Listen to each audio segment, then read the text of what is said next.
Bonsoir tout le monde, je suis ravi de vous retrouver pour cette nouvelle vidéo. On est mercredi, donc le milieu de semaine, généralement, on fait un petit point de suivi sur nos graphiques, hein, les valeurs que l'on a l'habitude de suivre. Donc aujourd'hui, ça va être une vidéo assez courte parce que voilà, il est déjà 19 heures et j'ai quand même des contraintes de planning. Mais voilà, on va quand même prendre le temps d'analyser nos valeurs. Juste un petit rappel, mes analyses ne sont que des avis personnels, ces avis n'engagent évidemment que moi, et elles sont là, mes vidéos, donc mes vidéos à but pédagogique, elles sont là pour vous aider à vous former et à confronter vos propres analyses. Voilà. Pour commencer, n'hésitez pas à vous abonner à cette chaîne et d'activer la petite clochette de notification. Aujourd'hui, nous regardons donc les biotech classiques, hein. On va faire un petit point sur Quantum, Median, Valneva quand même qui revient sur sa zone de danger, Advicen, pareil, Genomic Vision, OcoDesign, Novacid, Poxel et Noxon. Dans les small caps, les grands classiques, pareil, avec Europlasma, Metabolic, Atari aussi, voilà, qui est à surveiller, Enertime, Neolife, qui nous fait une séance pas si mal, et CGG, pareil. Voilà, je vous retrouve tout de suite sur la plateforme TradingView. Nous voici donc sur la plateforme TradingView.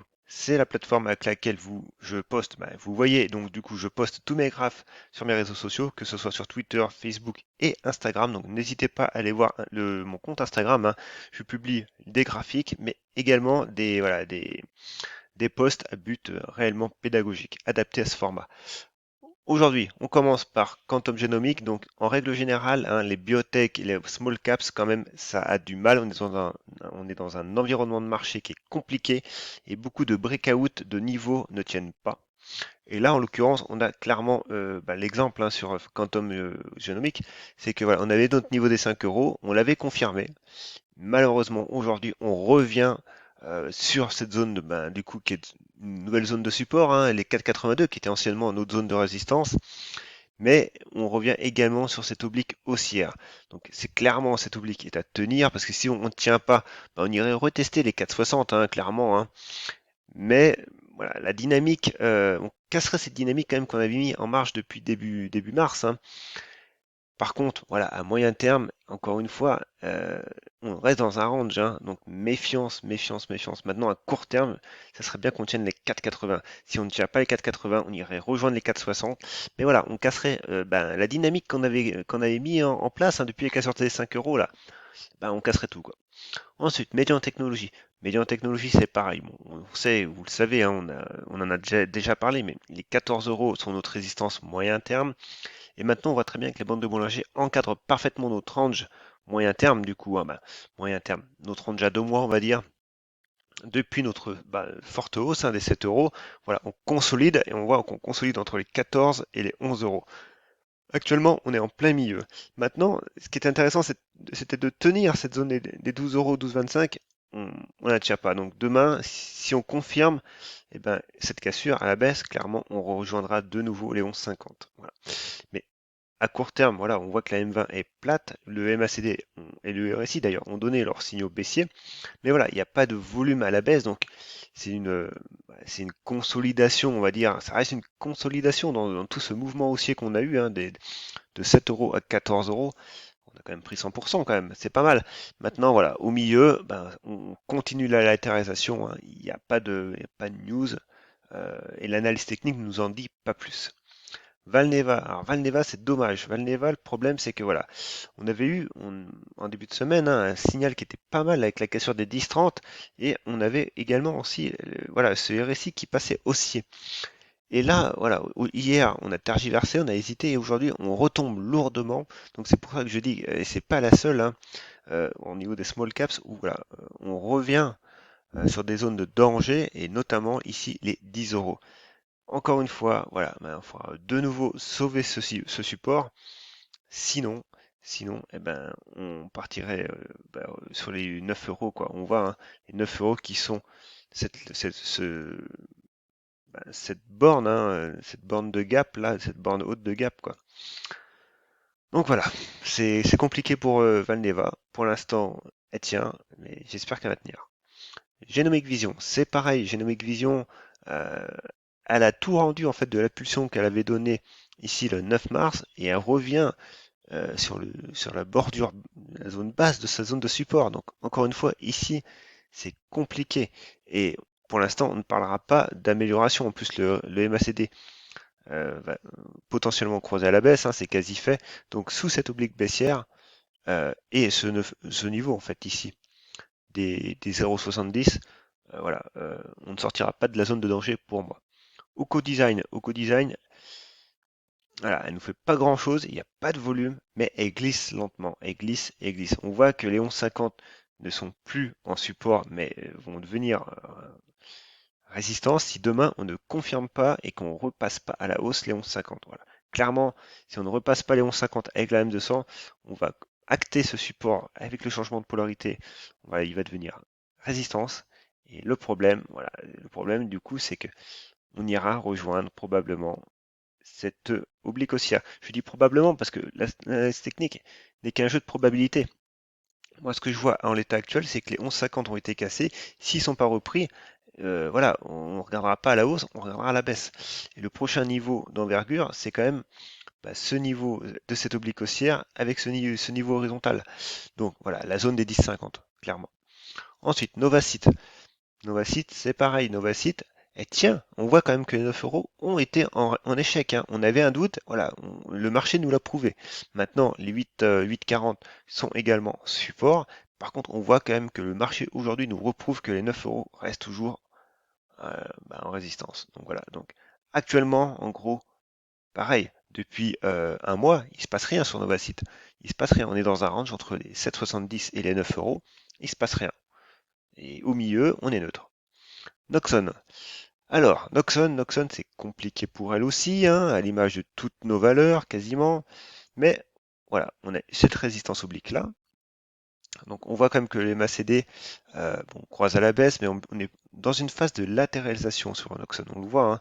Et on voit quand même que ce support ici, cette zone de support de 0,45, avec cette bande de Bollinger inférieure, bon voilà, est quand même préservé. Maintenant, demain, c'est pareil, c'est la question. Il faudrait relancer en direction des 0,49 et des 0,4870, hein, pour évidemment un peu sortir de la zone de danger des 0,45. Mais clairement, on a des résistances sur la tête entre la M50 et la M200 et cette oblique. Voilà, il y a du monde. Donc c'est pareil, ici on est quand même sur le fil. Advicen. Alors Advicen, quand j'ai fait la vidéo vendredi, il y avait une news qui était sortie le soir. Et voilà. Et du coup, clairement, en fait, le marché en a décidé de sortir par le bas. Donc le prix était dans un range, hein, court terme, 22 février, pareil, c'est un mois, entre les 15 et les 13. Et voilà, on attendait la direction, hein, sachant que le MACD était toujours baissier. Par contre, le RSI, lui, mais il est à 50, hein, dans sa zone de neutralité quand même. Et on voit quand même que la M50 aujourd'hui est préservée et on fait une belle mèche basse. Donc ça prouve qu'il y a des acheteurs. Maintenant, encore une fois, demain, il faut confirmer. Il faut confirmer en inscrivant un chandelier positif, vert, et, voilà, et repartir et s'échapper aussi des 13 euros ici. Autrement, le risque, changement de polarité oblige, on irait plus bas. Et les plus bas pour l'instant, ça serait déjà de casser à la baisse.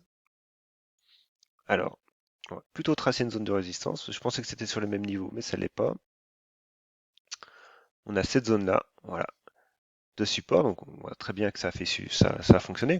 Maintenant, si on reteste les 12,30, clairement, on peut tester et que ça fonctionne en support. Par contre, à très court terme, on aura de nouveau maintenant les 13 euros en résistance. Donc voilà, demain, faut pas s'amuser à casser les 13 euros en clôture, sinon, changement de polarité oblige, ça risque d'être compliqué. Et en plus, on aura quand même des volumes, donc ça veut dire qu'il voilà, il y a du monde sur la valeur. Donc c'est une valeur à suivre de près, mais voilà, ne partez pas trop vite dans des conclusions parce que clairement ici ça reste indécis. Bonne thérapeutique, pas grand chose pour elle. La M200 est totalement plate. Sur notre zone de support, ici, il n'y a rien à dire. Alpha, Farnex. Ah, bon, Farnex, je l'ai laissé dans ma liste. Pareil, ici on est dans un triangle symétrique à l'intérieur de ce range. Donc c'est pareil, ici, tant que vous n'aurez pas passé les 3,75, 3,76, il n'y a pas grand chose à dire non plus. Poxel. Poxel, voilà. Poxel, je l'ai regardé un moment au milieu de journée, on était à 6,80. Mais voilà, encore une fois, on voit que ce niveau des 6,80 est toujours en résistance et on a du monde.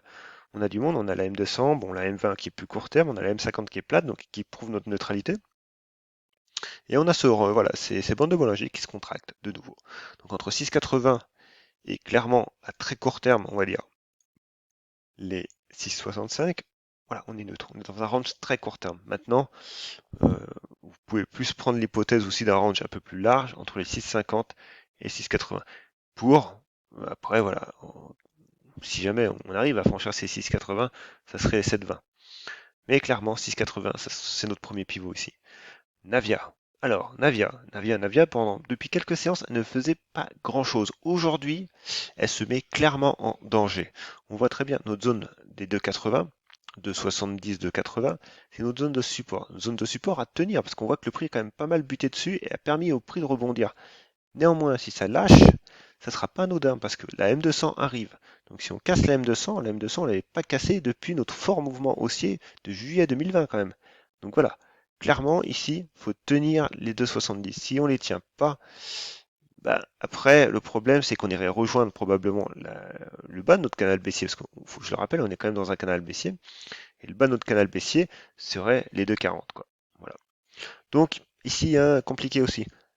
Euh, Blockchain Group. Alors, Blockchain Group, elle, elle était bien orientée quand on avait cassé cette oblique et au-dessus des 2 euros. Alors, on reste au-dessus des 2 euros. Néanmoins, c'est pareil. Ici, on revient tester l'oblique, même si on la casse un petit peu d'ailleurs aujourd'hui.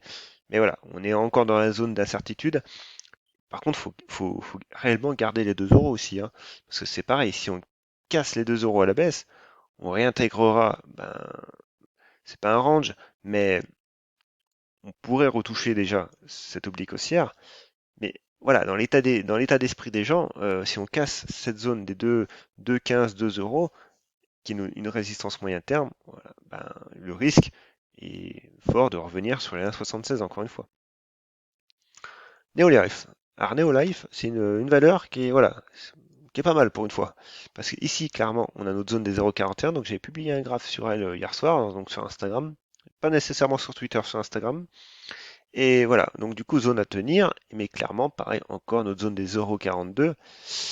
Pour l'instant, il est encore en résistance. Voilà, on échoue dessus. Donc demain, si on confirme, bah, tant mieux. Voilà, on pourra au moins retester les plus hauts récents.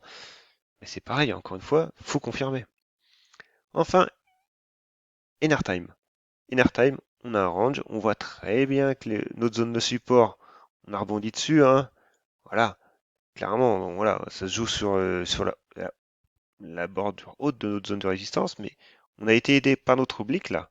On voit quand même que c'est précis, hein, l'analyse technique à ce niveau-là. Maintenant, encore une fois, il faut confirmer, et je ne parle pas de renouveau haussier. Pour l'instant, on est juste sur un rebond technique sur support. Il m'en faudra un peu plus pour dire, voilà, on repart vers le haut, parce qu'on voit très bien que les bandes de Bollinger sont quand même larges, donc ça a besoin de contracter. Par contre, on reste en journalier, donc évidemment, en 4 heures, à très court terme, on aura ce niveau-là, à très court terme. Mais c'est un niveau qui reste court terme parce qu'on est quand même sous la M50, sous la M200. Voilà. Mais maintenant, voilà, on pourrait vraiment, ouais, pour moi, si on sort, on passe les 3,25, bah, c'est clair qu'on pourra dire qu'on a quand même sauvé notre support ici, des 2,80. Ensuite, Gossin. Alors, Gossin, ici, c'est bon, compliqué, non, mais voilà, en fait, on avait des zones de résistance, le prix les a reprises, mais clairement, ici, voilà, le prix, le marché est plus fort, donc les 11 euros sont clairement notre pivot maintenant, moyen terme.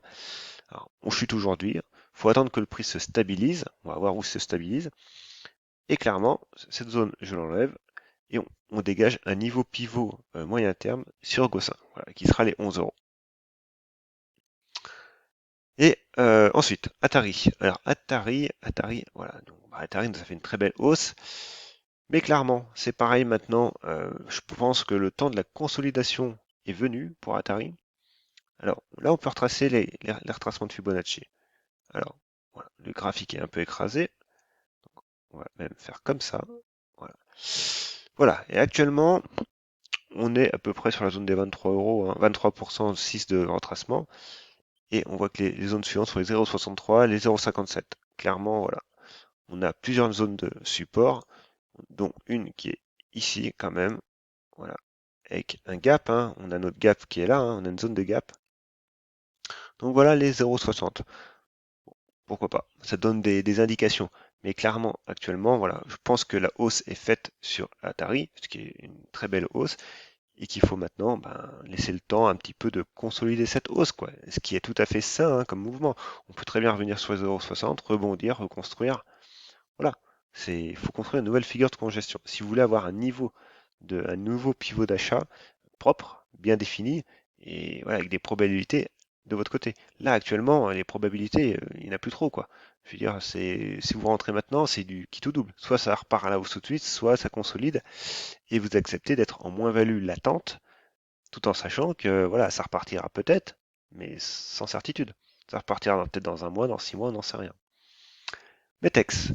Bon, Metex, c'est pareil, on a repassé les 6 euros. Voilà. Mais pareil, à l'image de Quantum, on revient sur notre zone des 6 euros qu'on a cassé à la baisse.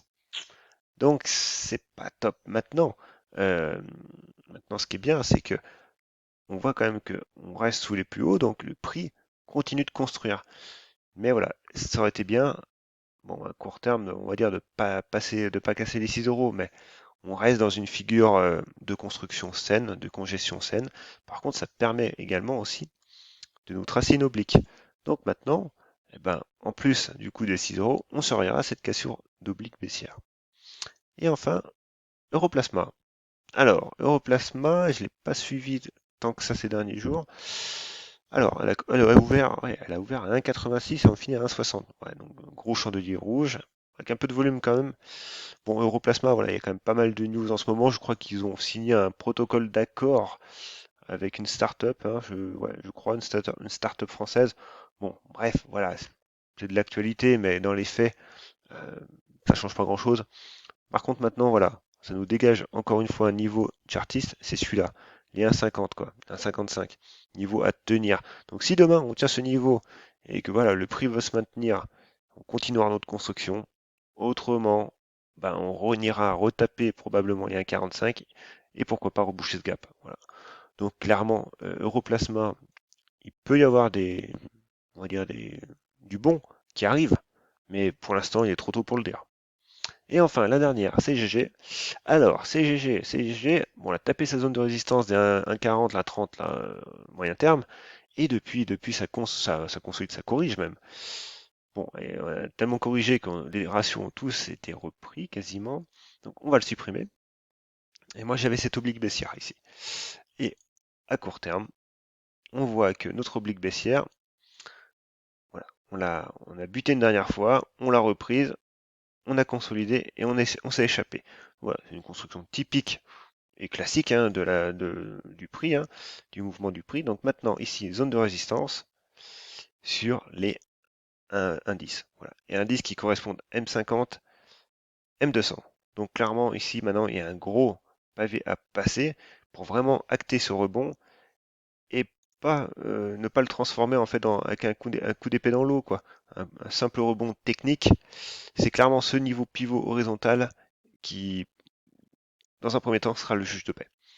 Voilà, c'est tout pour aujourd'hui. Donc une petite vidéo rapide, hein, parce que voilà, d'habitude je fais des vidéos plus longues, mais clairement ici, il y a une petite contrainte de planning quand même. Vendredi, je prendrai le temps d'étudier vos demandes. Voilà, je les ai pas pris en compte, mais simplement, ouais, on ne peut pas tout passer. Donc, je prendrai en compte vos demandes. N'hésitez pas à m'en donner d'autres de demandes si jamais vous avez d'autres valeurs que vous voulez que j'analyse. Il n'y a pas de problème. Sur ce, moi je vous dis à vendredi. Et puis voilà, pour me suivre, c'est Twitter, c'est Instagram. N'hésitez pas à vous abonner à mon compte Instagram. Voilà, je publie vraiment un contenu qui est adapté à ce réseau. Et puis si vous voulez tout découvrir, mes cours gratuits, mon livre et tout, les liens sont dans la description de cette vidéo. Je vous dis sur ce, à bientôt.